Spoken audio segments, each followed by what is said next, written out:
Reason سمجھیں گے کیوں؟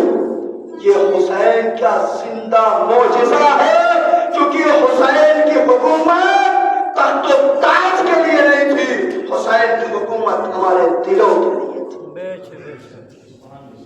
تو آج کے زمانے میں اپنی بات کو لوگوں تک پہنچا دینا آسان ہے، لیکن اس زمانے کی بات کو آج تک باقی رکھنا اتنا ہی مشکل ہے کہ جیسے علماء لکھتے ہیں، جیسے دیکھیے محفوظ کرنا ہے ذکر کو، بہت مہم چیز ذکر کر رہا ہوں جلدی اس کے بعد اپنے مسائل چونکہ اذان کا وقت ہونے والا ہے۔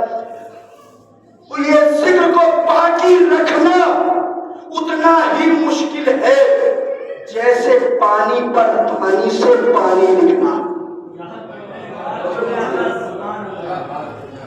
اور ذکر کو نشر کرنا اتنا ہی آسان ہے کہ جیسے مٹی پر مٹی سے مٹی لکھنا۔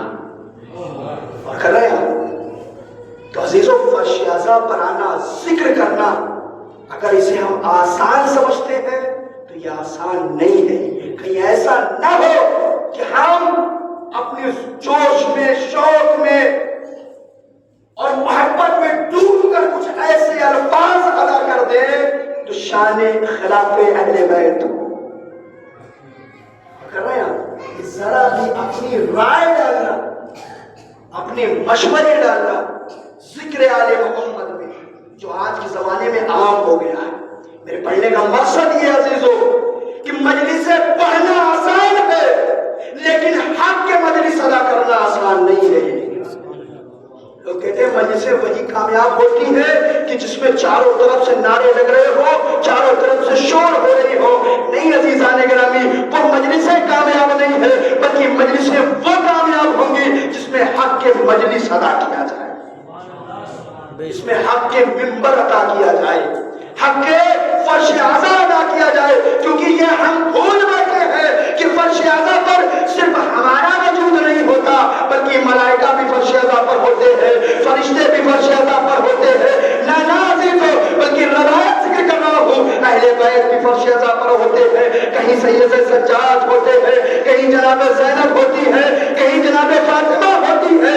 ارے ذرا تصور کرو، جب اس کے لال کا ذکر ہو رہا ہو اور اس پر تہمتیں لگائی جا رہی ہو، کیا وہ مجلسیں کامیاب ہوگی؟ کیا وہ جلوس کامیاب ہوگا؟ کیا وہ فرش ادا کامیاب ہوگا؟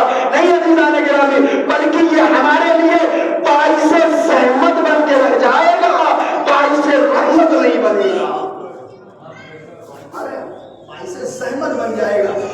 کہیں ایسا نہ ہو کہ اس بار سفر میں کچھ ایسے افعال ہو جائے جس سے یہ سفر باعث زحمت بن جائے، باعث رحمت نہ بنے۔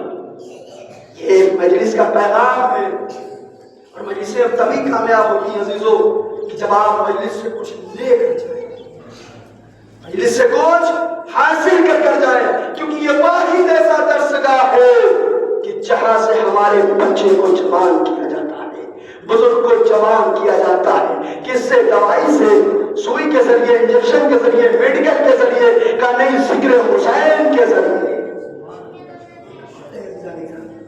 لیکن آپ اگر ملاحظہ کریں، آج ہر شخص اپنے چین و آرام کو چھوڑ کر اس بے وطن کا چہلم منانے کے لیے آیا ہے کہ جس کی عزیز اور جس کی ایک دکھیائی بہن زینب